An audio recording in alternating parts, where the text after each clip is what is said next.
प्रभु जी सुनिए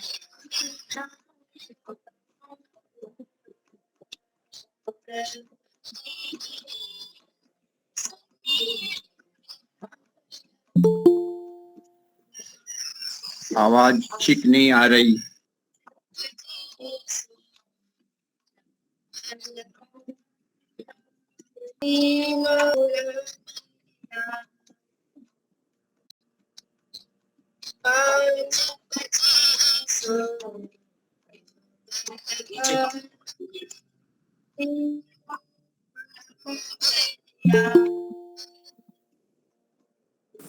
श्वास उश्वास विषयों में श्वास उश्वास ठीक है। विषयों में धावी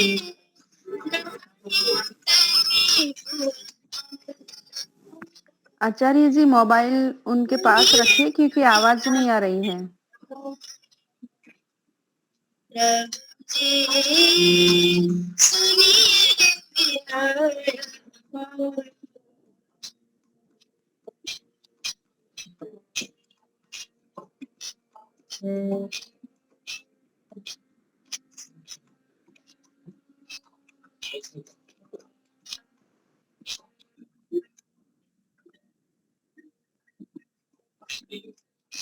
गाने वाले की भी नहीं आ रही।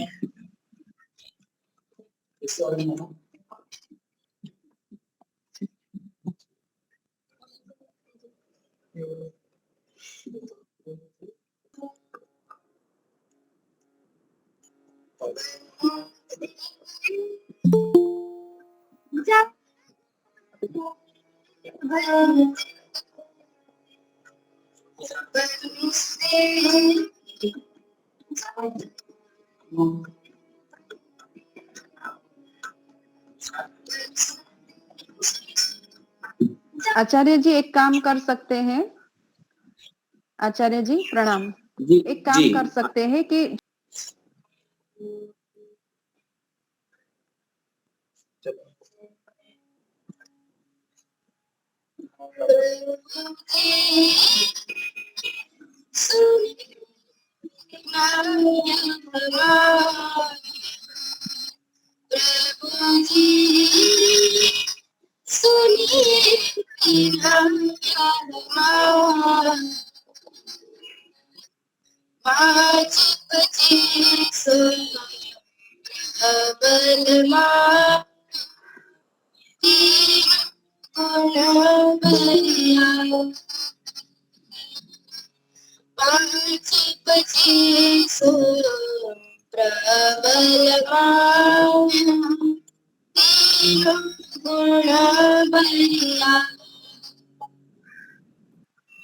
श्वास उश्वास विषयों में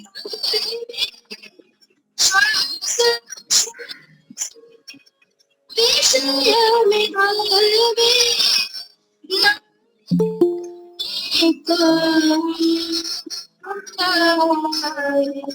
सुनिए बिना प्रभु जी सुनिए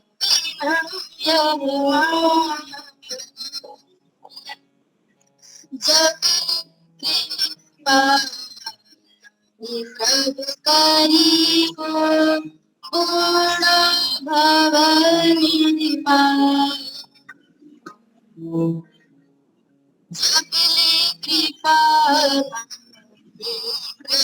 करी हो भवनी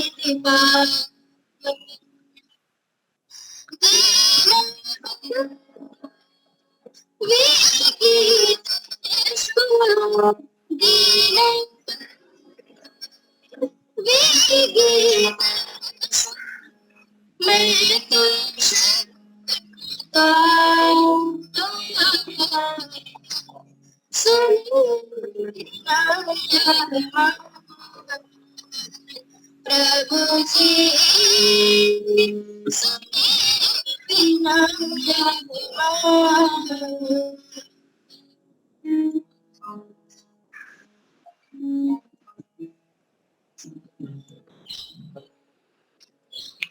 वासना जगा छूटत नाही युक्ति की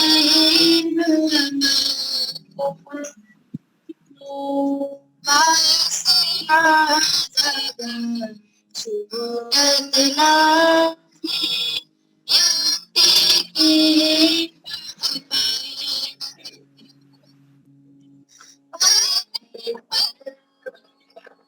विषय में धारोगे विषय में धारोगे कैसी करूं समा सुनिए बिना यार प्रभु जी सुनिए बिना यार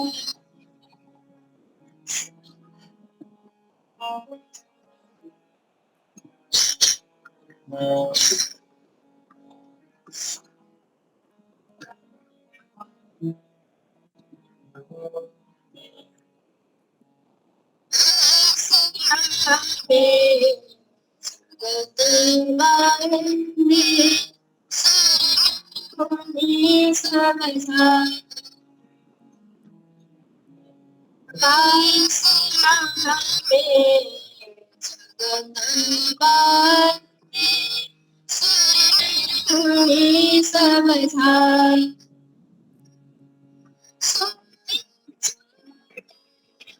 जे छोड़ा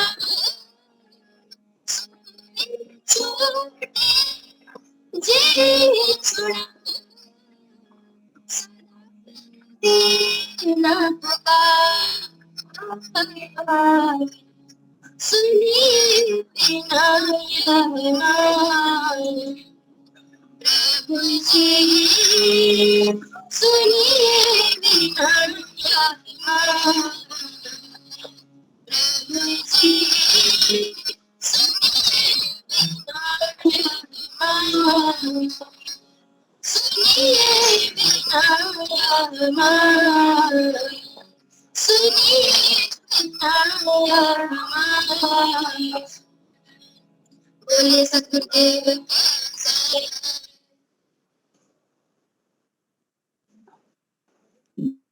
अच्छा गाया होगा, लेकिन यहाँ प्रॉब्लम सुनने की रही, तो अगली बार और प्रयास करेंगे कि पूरा हम सुन सके। धन्यवाद बच्चों का, बहुत बहुत धन्यवाद। अभी अपने संस्कार विधि पर आचार्य जी अपना वक्तव्य प्रस्तुत करेंगे।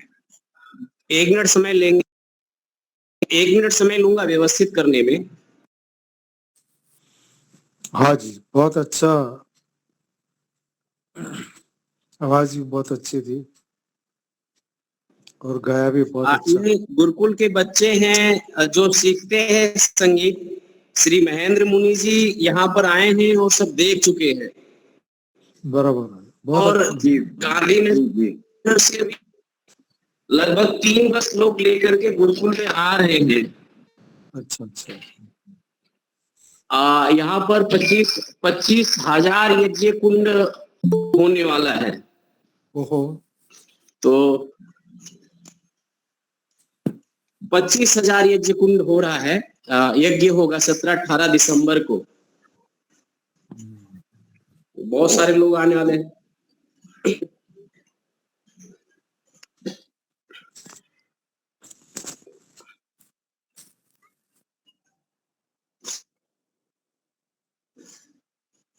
जी अब आगे अपने कार्यालय में आ गए हैं जहाँ से ये व्यवस्थित। बच्चों की आवाज ठीक से नहीं आई, रिकॉर्डिंग नहीं हो सका। हेलो, हाँ, रिकॉर्डिंग करेंगे तो सुनाई नहीं देगा, आपके प्रवचन से ही रिकॉर्डिंग चालू होगा। ठीक है। कुछ पृष्ठों का स्वाध्याय हम सब लोगों ने विगत कक्षा में किए हैं। आप सब लोग पुनः निकाल लीजिए प्रथम संस्कार और इसका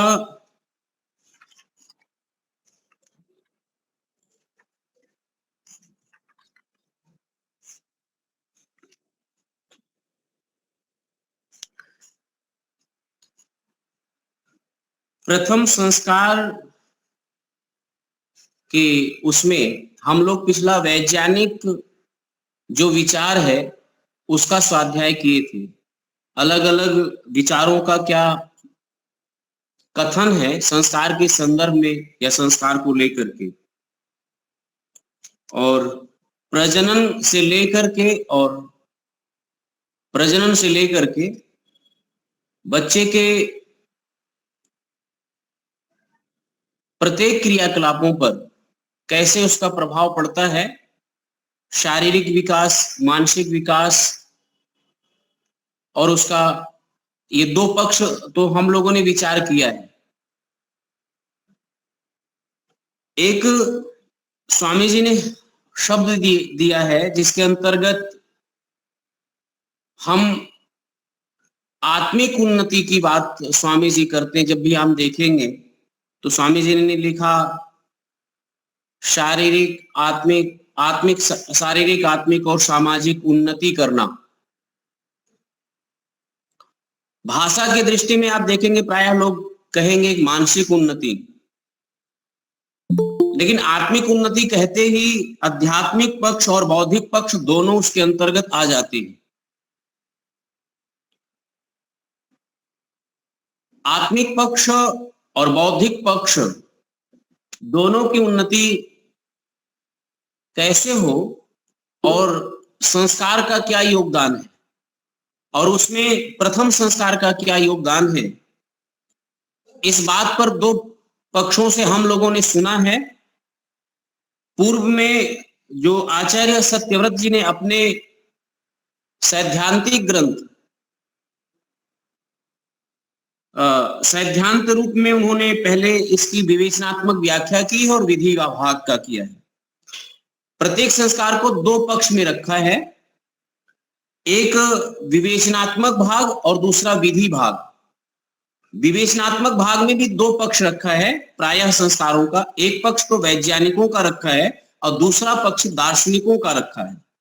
वैज्ञानिकों का पक्ष उन्होंने केवल कोट किया है। कोट का अभिप्राय यह है कि विशेष अपना मंतव्य तो ज्यादा नहीं दिया है, लेकिन किस वैज्ञानिक ने या कहां पर क्या अनुसंधान हुआ है और इस विषय में किस वैज्ञानिक का क्या कथन है वह प्रस्तुत किया है अपनी पुस्तक में। दूसरा दार्शनिक पक्षों में ऋषियों के वचनों को लेकर के, उक्तियों को लेकर के उसका विवेचनात्मक व्याख्यान किया है। तो पिछले जो हम लोगों ने स्वाध्याय किया और स्वाध्याय करके देखा है वो ये देखा कि अमुक अमुक वैज्ञानिक संस्कार को क्या लेते हैं और वो अपने कहे हुए बातों का कैसे समय के साथ, काल के साथ वो परिवर्तन करके, अपडेट करके, फिर बदल करके फिर दूसरा स्टेटमेंट देते हैं। यह आगे क्रमशः अलग अलग वैज्ञानिकों के नाम से हम लोगों ने पिछला स्वाध्याय किए थे और शायद उसकी रिकॉर्डिंग तो नहीं हो पाई थी, तो इसलिए ज्यादा हम विचार ना करते हुए एक यह और पक्ष है जिसका रह गया था, वो पृष्ठ है, आप सब लोग निकाल लेंगे। पृष्ठ 93 है और 93 पर एक विचार करें, पर्यावरणवादियों की विचारधारा। इस संदर्भ को देखने से पहले एक बात कह दूं कि हमारे मन पर वातावरण का विशेष प्रभाव पड़ता है। वातावरण का मतलब यह है प्रकृति की वायुमंडल कितना शुद्ध है, जलवायु कितना शुद्ध है वहां का, यह है पर्यावरण। वहां पर ध्वनि प्रदूषण है या नहीं है। बालक जब गर्भ में पलता है तो ध्वनि का बहुत विशेष प्रभाव पड़ता है उसकी चेतना पर, उसके मन पर, उसकी बुद्धि पर। जहां पर बहुत सारा लड़ाई झगड़ा होता है, बहुत तेज से गीत गाने बजते हैं, एक ध्वनि की मात्रा से बहुत अधिक। जिन घरों में आप देखेंगे कि हम लोग समझते हैं कि हम लोगों का मनोरंजन का साधन है, लेकिन जो हम लोगों के मनोरंजन का साधन है वो कुछ लोगों के लिए बहुत दुखदाई होता है, दुखद होता है। शादी विवाह में जितने शोर शराबे के साथ डीजे बजता है, तो हम देखते हैं कि इसका प्रभाव साक्षात जो छोटे छोटे जीव जंतु होते हैं, पशु पक्षियां होते हैं, उन पर विशेष प्रभाव, उनके मतलब छोटा हृदय होता है, वो बहुत दुखी होते हैं और वो व्याकुल होकर के यहां वहां तड़पते हैं, भागते हैं। आप देखेंगे ऐसे गर्भ में पल रहा हुआ बालक यदि ध्वनि प्रदूषण हो रहा है तो जरा विचार करिए कि उस पर क्या प्रभाव पड़ता होगा, उसके मन पर, उसकी चिंता पर, कि उसकी व्याकुलता पर कितना प्रभाव पड़ता है। एक ये विचार होना चाहिए। यह एक विशेष प्रश्न है कि हम जितने शांत वातावरण में रहेंगे, बालक के अंतःकरण जो आत्मिक विकास होगा, बौद्धिक विकास होगा, वो बहुत शांत वातावरण में होगा। इसलिए एक प्रयोग किया गया बालक गर्भ से लेकर के और जन्म के बाद, जब तक वो सुनने में और कुछ बोलने में समर्थ नहीं हो गया, तब तक बहुत शांत वातावरण में उसको रखा गया, ताकि उसके कान के पर्दे भी बहुत कोमल होते हैं, बहुत ऊंची ध्वनि में ना जाए, ताकि सुनने की श्रवण शक्ति। उसका परिणाम ये हुआ उस बच्चे पर कि वो बच्चे की जो श्रवण शक्ति थी, सामान्य श्रवण शक्ति से बहुत तीव्र थी, ध्वनि को पहचान लेती। दूसरा परीक्षण उसका, जो जैसे हम लोग बहुत ज्यादा लाइट में रहते हैं, वर्तमान समय में बहुत तीव्र लाइट डाल करके रखते हैं, नवजात बच्चे को बहुत तीव्र लाइट में रखते हैं, तो वह उसके आंखों पर विशेष प्रभाव पड़ता है, विशेष प्रकाश पड़ता है, और वहीं से आंखों के जो छोटे छोटे नस होते हैं वो बहुत कमजोर हो जाते हैं।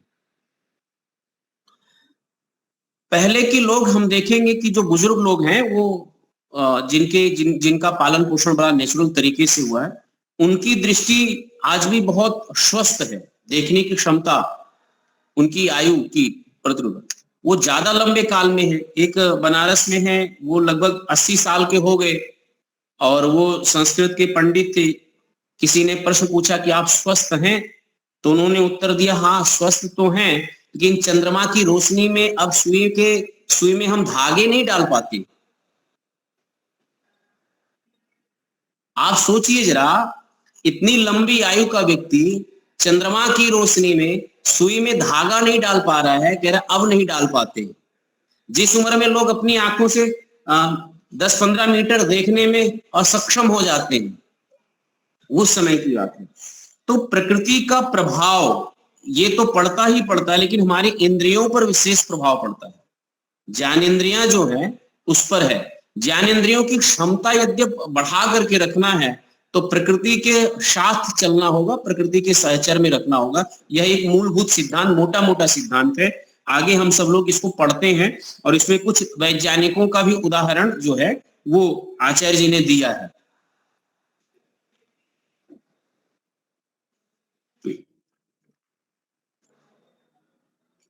इसी सिद्धांत को पिछले वर्ष हम लोग कुछ पढ़ रहे थे इसको।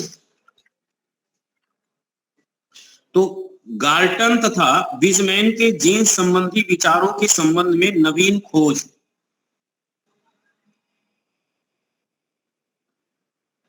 गाल्टन तथा विजमैन का कहना था कि उत्पादक कोष्ठ में जो उत्पादक तत्व होता है, देखिए बीज है, उदाहरण से समझने की कोशिश करें। एक बट वृक्ष है, बट वृक्ष समझते हैं हम सब लोग, वण वृक्ष। तो बट वृक्ष का जो वो बीज होता है बहुत छोटा होता है, और उस बीज को लीजिए और बीज को देख करके देखिए कि क्या उसके अंदर इतना बड़ा वृक्ष छिपा हुआ है।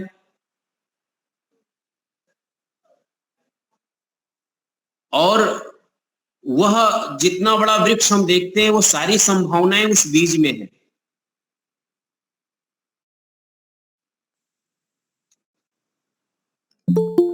जो भी कोई तत्व होता है उसके अंदर एक सीमा से भी अधिक अपेक्षाएं उस तत्व में, उस बीज में होती हैं।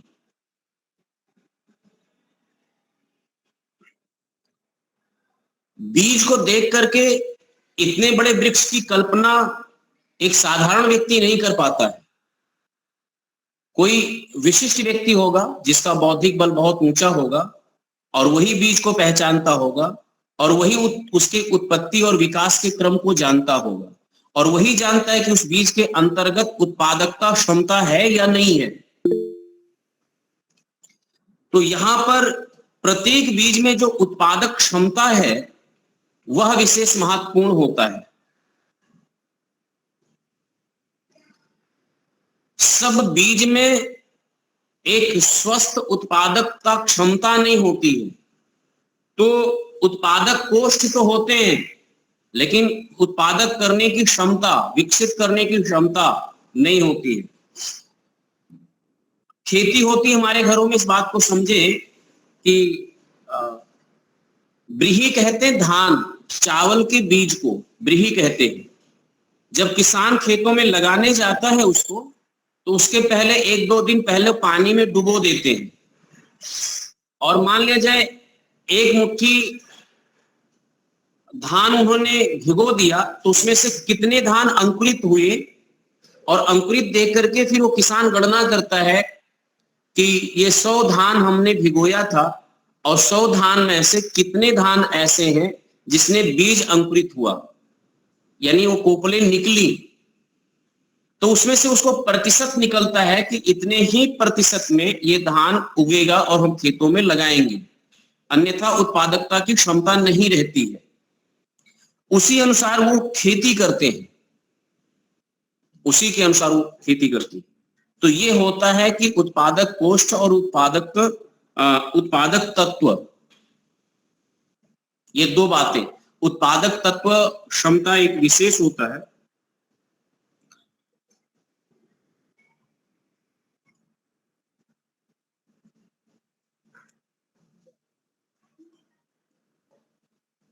इसको पूरा हम जैसा लिखा है वैसा ही पढ़ लेते हैं और अब समझते हैं आगे। न्यूक्लियस में 24 वर्णसूत्र और क्रोमोसोम्स होते हैं, जिनमें से एक वर्णसूत्र में कई सौ वाहकाणु जीन्स होते हैं। ये जीन्स ही व्यक्ति के शारीरिक तथा मानसिक गुणों के भौतिक आधार हैं, क्योंकि ये जीन्स संतान से संतान तक निरंतर चले आते हैं। इसलिए व्यक्ति जो कुछ है वंश परंपरा का ही रूप है, उसे बदला नहीं जा सकता, संस्कारों द्वारा उसका नव निर्माण नहीं हो सकता। परंतु यूरोप, अमेरिका तथा एशिया में परमाणु जीव विज्ञान, मेडिकल बायोलॉजी पर की गई गवेषणाओं, यानी ये जो परमाणु जीव विज्ञान है उस पर की गई गवेषणाओं के आधार पर वहां के वैज्ञानिक कहने लगे कि वह कारणों के दोषों को विज्ञान द्वारा दूर किया जा सकता है। अब एक प्रयोग हुआ, जब विश्व युद्ध हुआ था और इस प्रकार से वहां पर परमाणु बम छोड़ दिया गया, तो उस परमाणु से वहां के आज तक प्रभावित रहे लोग। तो यदि ये सिद्धांत वैज्ञानिकों ने दिया कि ये तो जो जीन्स है वो परंपरा से वंश में चला आता है, उसको सुधारा नहीं जा सकता। तो सत्यव्रत जी ने यह कोड किया है विद्वानों का कि जीन्स से सुधारा नहीं जा सकता, तो जहां से परमाणु बम से जो लोग प्रभावित थे उनके जीन्स अब खराब हो रहे, तो उसको सुधारने की बात कैसे हो सकती है? यदि संस्कार को आप स्वीकार नहीं करते हैं तो इस बात को कैसे हो सकता है कि वो सुधारा जा सके? एक प्रकार का ये प्रश्न है, प्रश्न चिन्ह। तो जीन्स के दोषों को विज्ञान द्वारा दूर किया जा सकता है, वह कारणों को बदला जा सकता है, दूषित वह कारणों को निकालकर उनकी जगह दोष रहित वह कारणों का आधान किया जा सकता है। इसे वे वह कारणों संबंधी निर्माण कला का नाम देते हैं। अब ये आधुनिक विज्ञान है जो ये कह रहा है कि एक वाह काणु जो उत्पादक क्षमता है उसको बदला जा सकता है। और यही बात हमारे ऋषि मुनियों ने बहुत पहले से कहा है कि वंश परंपरा में हम बहुत सुधार कर सकते हैं। उदाहरण के तौर पर प्राचीन काल में हम सब लोग रामायण जानते हैं। रामायण में राम के वंशज के बाद लौ और कुश का नाम आता है, जबकि और भी भाइयों के संतान थे उनका नाम नहीं आता है। हम लोग विचार करें कि ये दो लौ और कुश, सीता के दो पुत्रों का नाम ही क्यों आता है और बड़ी चर्चा होती है। तो उसका एक उत्तर है कि राम के संतान थे, लेकिन ये बहुत प्रतापी थे और इतना प्रतापी थे कि लक्ष्मण जैसे वीर को और शत्रुघ्न जैसे वीर और योद्धा निष्णांत को ये लोग चुटकियों में परास्त कर दिए थे। भरत को भी परास्त कर दिए थे और दोनों की अवस्था मात्र किशोर अवस्था थी। युद्ध कला में इतने निपुण थे। यह एक ओजस्वी संतान हुए थे और ये पूर्णतः प्रकृति की गोद में पले थे, राजघराने में नहीं पले थे और विद्वान के सानिध्य में थे, ऋषि और तपस्वी के सानिध्य में थे। राम वन के महत्व और प्रकृति के महत्व को विशेष रूप से जानते थे कि राजमहल का क्या दोष है, राजमहल में किस प्रकार के विचार पनपते हैं और किस प्रकार का अहंकार रहता है। इन अहंकार और दोष और इनकी भावनाओं के बीच में किसी उत्तम संतान का निर्माण करना है तो ये ऋषियों के सानिध्य में और प्रकृति की गोद में हो सकता है। वाल्मीकि रामायण के पूरे प्रकरण को पढ़िएगा, पूरा भारतवर्ष राम को दोष देता है कि उन्होंने अपनी पत्नी का त्याग किया है, लेकिन वास्तविकता ये था कि राजधर्म का पालन करते हुए अपने संतान, उत्तम संतान के निर्माण हेतु सीता को एक जिम्मेदारी सौंपी। सीता को छोड़ते समय जंगल में जब छोड़ रहे थे तो उस समय सीता ने एक संवाद में एक बात कहा था लक्ष्मण से कि जाकर के मेरी सासू मां से कहिएगा कि उनके बेटे का, उनके पुत्र का तेज हमारे पेट में पल रहा है, तेज पल रहा है। और बहुत लंबा संवाद दिया, वहां तक कथा हो जाएगी पूरी, लेकिन मूलभूत बात यहां से ले लेना है कि संतान पर केवल माता पिता या वंश का ही प्रभाव नहीं पड़ता, विशेष प्रभाव अवश्य पड़ता है, लेकिन उतना ही प्रभाव पड़ता है ऐसा नहीं कहा जा सकता।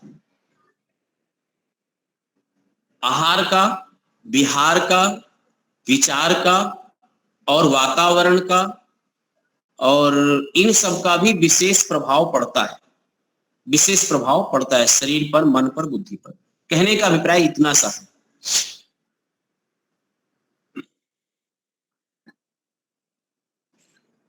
उसी की अगली पंक्ति में हार्वर्ड विश्वविद्यालय के वैज्ञानिकों का दावा है कि वाह काणु संबंधी जो अनुसंधान उन्होंने किए हैं उनके आधार पर वे कह सकते हैं कि अतिमानव सुपरमैन का निर्माण कर सकना मनुष्य अपने हाथ में है। किस मानव का निर्माण करना अपने हाथों में है? सुपरमैन। आजकल टीवी में सीरियल आता है सुपरमैन का, कहानी हमारे बच्चे भी बड़ा सुपरमैन वगैरह बनते जो ऐसे उड़ने वाले होते हैं टीवी और सीरियल में। लेकिन वास्तविकता तो ये है कि सुपरमैन की कामना जो है वो हम अपने नवजात बच्चों में कर सकते हैं। यदि सुपरमैन की संज्ञा दिया जाए तो एपीजे अब्दुल कलाम आप देखिए, यदि सुपरमैन का आप दीजिए तो बहुत सारे सन्यासी, महात्मा, विद्वान हुए हैं जो इतने प्रखर हुए, ऋषि मुनि महर्षि, कपिल, कणाद, गौतम, पाणिनि, पतंजलि, आज के सब लोग और विशेष क्षमता वाले स्वामी रामदेव जी को देखिए, ये सब ऐसे मतलब पुरुष हैं जिन्होंने अतुलित परिश्रम किया और इतना किया है कि इनको सुपरमैन कहना चाहिए और इनका संचार करना चाहिए, प्रेरणा इनसे लेनी चाहिए। आज सुपरमैन सीरियल में बना करके और बच्चों के मस्तिष्क में, तन में डाल दिया जाता है। ऋषियों ने सुपरमैन बनाने की व्यवस्था हमें दी, हम छोड़ दिए, हम उस पर ध्यान ही नहीं देते कि हमारे घरों में भी सुपरमैन हो सकते हैं, वैज्ञानिक हो सकते हैं, ऋषि मुनि महर्षि हो सकते हैं, विद्वान हो सकते हैं, फिर से अनुसंधान कर सकते हैं, खोज कर सकते हैं। ऐसा कोई प्रयत्न नहीं होता, सीधी बात करें तो। यहां तक यदि कोई अभी शिविर लगाए और शिविर में अच्छे से अच्छे प्रशिक्षण देने की बात करें तो बहुत सारे माता पिता पीछे हट जाते हैं, पता नहीं क्या करेंगे, कौन से संप्रदाय का ये ज्ञान देने लगेंगे। गांधीनगर में हम सब लोग प्रचार करते थे, एक परिवार में अच्छी पुस्तक दिए कि इसको पढ़िएगा, फिर दूसरे बार जब हम हवन कराने गए तो पुस्तक हमें वापस कर दिए। तो उस पुस्तक को वापस कर दिए तो हमने पूछा तो उन्होंने कहा कि हम किसी और की पुस्तक नहीं पढ़ते हैं। तो हमने कहा ऐसा क्यों, आप दूसरे की पुस्तक नहीं पढ़ते? कहीं ऐसा ही हमारे गुरुजी ने कहा है। तो आप ये देखिए कि जब हम अपने ऋषि मुनि महर्षियों के अच्छी पुस्तकों का स्वाध्याय करने के लिए, अच्छी प्रेरणा देने के लिए कोई क्रियान्वित करता है तो कितनी बड़ी बाधा आ जाती है। तो सुपरमैन की वास्तविक स्वरूप अभी वहीं पर स्कूल का फंक्शन है, नाच गाना है, ड्रामे में लेना, भाग लेना है, माता पिता पैसे भी हजारों हजार रुपए दे करके और भेज देते हैं कि हाँ हमारा बच्चा अब ये पार्टिसिपेट करेगा इस कार्यक्रम में। पूछो पार्टिसिपेट में करता क्या है? रात्रि भर नाचते हैं। अभी आएगा तो लड़के और लड़कियां दोनों कंपटीशन में भाग लेने के लिए ट्रेनिंग लेंगे और ट्रेनिंग लेने के बाद वो जाकर के रात भर वहां जगेंगे और फिर उसके बाद वहां पर करेंगे। पूरा भारतीय संस्कृति का धराशाही कर देते हैं दरअसल, और कहेंगे कि अब ये हमारे बच्चे सुपरमैन है। कहां से सुपरमैन होंगे? सुपरमैन की कल्पना जिस दिशा में है, जिस मार्ग में है, जहां पर है वहां पर हमारा नजर ही नहीं या दृष्टि नहीं जाती है। हम उसको चेतना में लेते नहीं कि इधर भी सुपरमैन बनने की प्रक्रिया निर्माणशाला यहां है, ऋषि दयानंद ने दे रखा है। इधर ध्यान ही नहीं देते कि आप हम सुपरमैन बनाना चाहते तो इस पद्धति से बनाएं, इस प्रकार से निकालें। अपने बच्चों को यदि छोटे छोटे परिवार का संस्कार शाला में बनाया जाए, इस प्रकार से निर्माण किया जाए, भेजा जाए, तो 1 घंटा नहीं देंगे। प्ले ग्रुप में बच्चे, बहुत सारा प्ले ग्रुप हम देखते हैं स्कूलों में, बच्चे जाते हैं, वहां पर एक दाई आया रहती है, एक दाई रहती है, कार्टून चला देते हैं, बच्चे उसके सामने खेल खाल करके 3-4 घंटे बिता देते हैं, फिर घर वापस आ जाते हैं। माता पिता को भी फुर्सत हो गया कि हाँ बच्चे कुछ सीख रहे हैं। संस्कार में क्या सीखे, वहां पर क्या एक्टिविटी हुई, किस प्रकार की हो रही है, हम अपने संस्कृति के अनुरूप, अपने ऋषियों के अनुरूप एक छोटा सा नहीं है और प्ले ग्रुप का जो सारा का सारा दिया वो वहां पर निर्माण दे दिया। सुपरमैन कहां से बनेंगे? कैसे सुपरमैन की कल्पना किया जाए? तो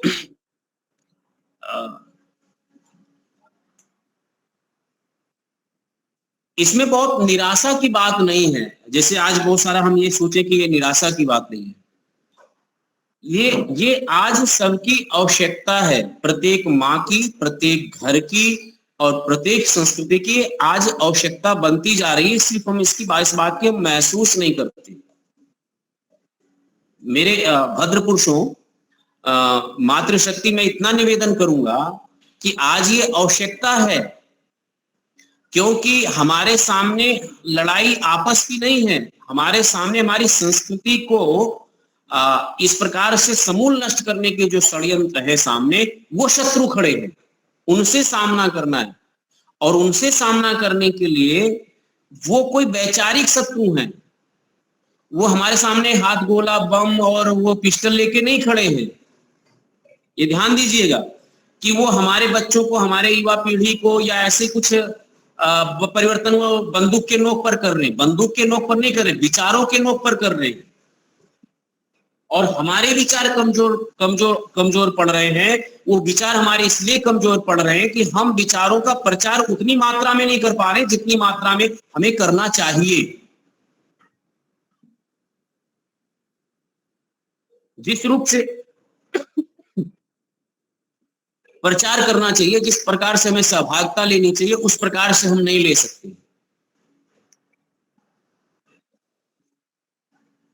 ध्यान दीजिए, नहीं ले सकते।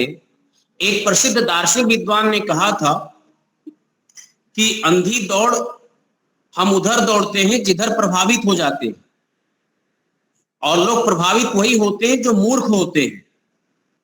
उसने उदाहरण दे दिया कि चौराहे पर एक व्यक्ति मुंह से कबूतर निकालता है और हम देख लेते, वाह दुनिया का सबसे महान जादूगर है ये हमारे देश में, और हम उससे प्रभावित हो जाते हैं। प्रभावित जब होते हैं तो प्रभावित कौन होता है? प्रभावित वही लोग होते हैं जो मूर्ख होते हैं। ऐसा उसने कहा कि जो मूर्ख होते हैं वो, और जो धूर्त होते हैं वो प्रभावित करके आपको लूट लेते हैं।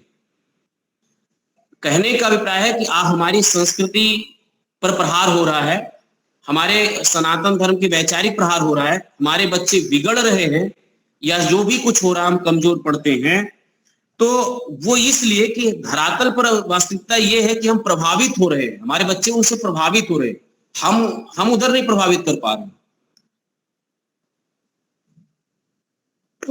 तो ये जो सुपरमैन बनाने की मुख्य रूप से जो हमारी भावना है, या हम सबके घरों की जो भावना है, उसको समझना होगा। समझ करके ऋषियों के शरण में, ऋषियों के बताए हुए मार्गों पर पुनः वापस आना होगा। सीधी बात है। तो उत्तम संतान, उत्तम संतति और नव निर्माण हम कर सकते हैं। यह क्षमता हमारे विधाओं में है, 16 संस्कार में है। इसके महत्वपूर्ण योगदान है कि ये कार्य हम लोग बड़े सबलता के साथ कर सकते हैं, बड़ी उदारता के साथ कर सकते हैं। देखिए,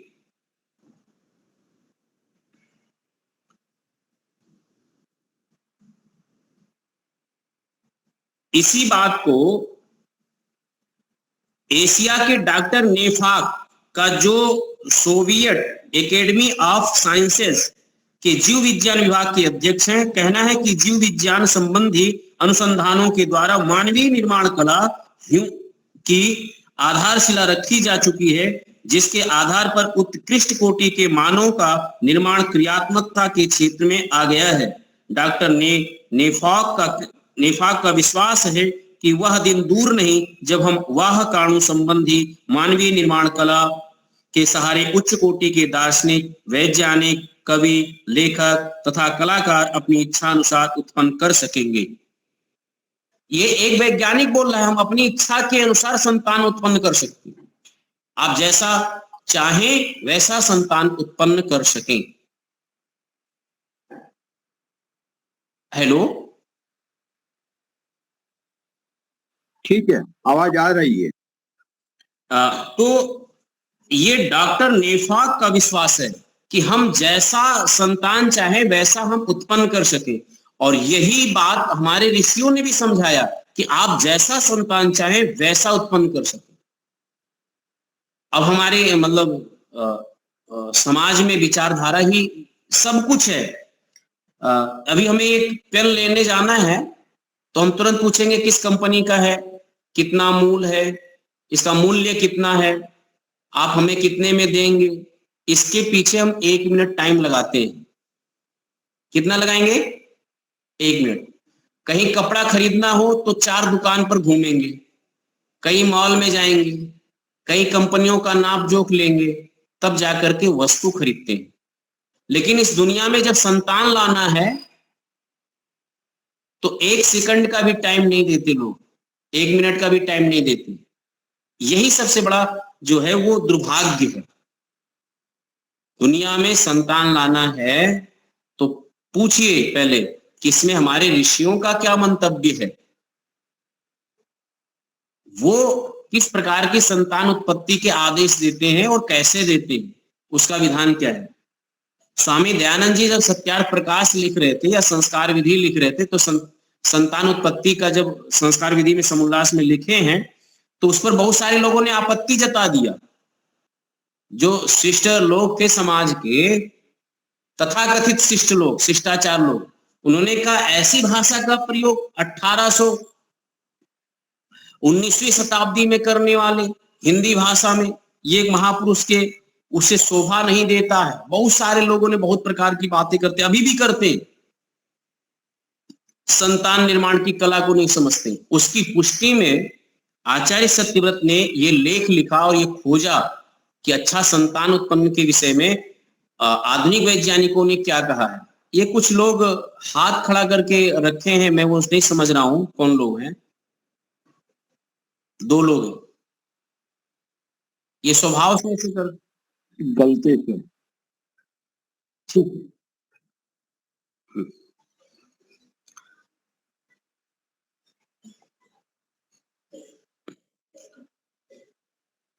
अनगिनत शेक्सपियरों, न्यूटनों, आइंस्टीनों को उत्पन्न कर हम मानव समाज को कहीं का कहीं पहुंच सकेंगे।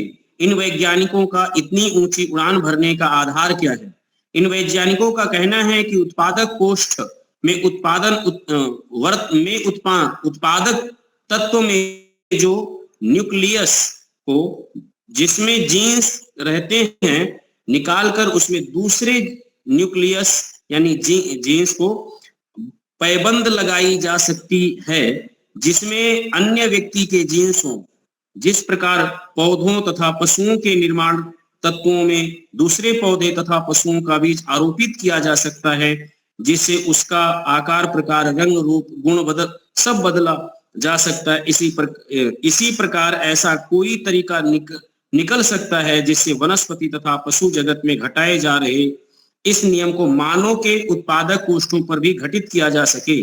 डॉक्टर नेफाक का विश्वास है कि अगर किसी उच्च कोटि के मानव के वीर्य कोश से न्यूक्लियस को किसी स्त्री में रजह कण में आरोपित किया जा सके तो जिस मानव का न्यूक्लियस होगा उसी मानव के गुणों की संतान होगी। भेद इतना ही है होगा कि वह मानव बड़ी उम्र का होगा और उसके वीर्य के न्यूक्लियस से पैदा होने वाली संतान बच्चा होगी और गुण दोनों के एक समान होंगे क्योंकि उनके जीन्स में भेद नहीं होगा। डॉक्टर नेफाक का कहना है कि इस समय उत्कृष्ट कोटि की मेधावी संतान अचानक हो जाती है। अगर अचानक भाग्यवश किन्हीं ऐसी जीन्स का आपस में सम्मिश्रण हो जाता है जिससे मेधावी संतान हो सके तब तो उत्कृष्ट की संतान हो जाती, परंतु इसमें अपने अपने हाथ की कोई बात नहीं है। ध्यान दीजिए, इन्होंने कृत्रिम तरीके से व्यवस्था बनाई, जैसे कृत्रिम तरीके से पशु और वृक्ष, फल फूल, अन्न आदि को हाइब्रिड करके पैदा किया, उसी प्रकार से मानव संतान की संतति की बात करते। लेकिन वहीं पर एक दूसरी विचार भी हमारे मतलब प्राकृतिक विचार है। जैसे देसी गाय उदाहरण के स्वरूप में लिया जाए, आज ऐसे कई कृषि में लगे हुए लोग, तपस्वी लोग हैं जो देसी गायों से बहुत मात्रा में दूध निकाल रहे हैं, प्राकृतिक ढंग से, नेचुरल ढंग से। उस पर वो शोध कर रहे हैं, गोवंश वृद्धि पर शोध किया। तो वो नेचुरल ढंग से कैसे हो सकता है, ये इस पर विशेष प्रभाव हो सकता है। जो आप कृत्रिम ढंग अपना रहे हैं, वैज्ञानिक कृत्रिम ढंग से अपना करके बात को पुष्ट कर रहे हैं, वहीं ऋषि जो है प्राकृतिक ढंग को अपना करके, संस्कार का माध्यम लेकर के, अग्निहोत्र का माध्यम लेकर के, आयुर्वेद का माध्यम लेकर के प्राकृतिक ढंग से उत्तम संतति की बात करते हैं, उत्तम अन्न की बात करते हैं, उत्तम गोवंश की बात करते हैं, बहुत सारी बातें वो प्राकृतिक रूप से करते हैं। तो समय हो गया है, पूरा बात तो नहीं हो पाया है, लेकिन यहीं पर बात विराम करते हैं और विराम करके फिर आगे के लिए हम लोग ये जो विवेचनात्मक है उसका थोड़ा थोड़ा मोटा मोटा बीच से हम लोग लेकर के पढ़ेंगे। कोई प्रश्न है तो 1-2 मिनट में हम लोग समाधान करने की कोशिश करेंगे, पूछ सकते हैं।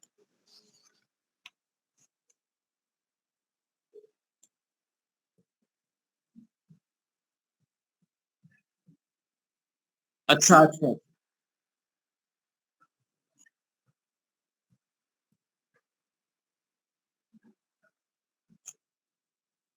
अच्छा,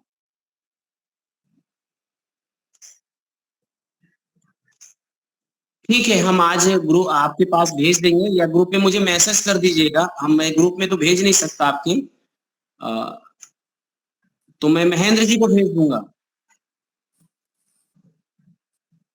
ठीक है, आप मुझे भेज देना, मैं दीपाली का जो उनको भेज दूंगा। ठीक है, ठीक है। तो समय भी हो चुका है, तो शांति पाठ। ओम द्यौ शांतिरंतरिक्षं शांति पृथ्वी शांतिरापः शांतिरौषधयः शांतिः वनस्पतयः शांतिर्विश्वे देवा शांतिर्ब्रह्म शांतिः सर्वं शांतिः शांतिरेव शांतिः सामा शांतिरेधि। ओम शांति शांति शांति। सबको सादर नमस्ते जी। सभी को कल सादर हमारे विद्वान आचार्य अरविंद जी है, कठोपनिषद पर आगे चलेगा। आचार्य अरविंद जी गुरुग्राम वहां से है, तो कल हम पुनः मिलेंगे। धन्यवाद। सभी को सादर नमस्ते जी। नमस्ते जी, नमस्ते, नमस्ते, सबको नमस्ते। सादर नमस्ते। सादर नमस्ते जी।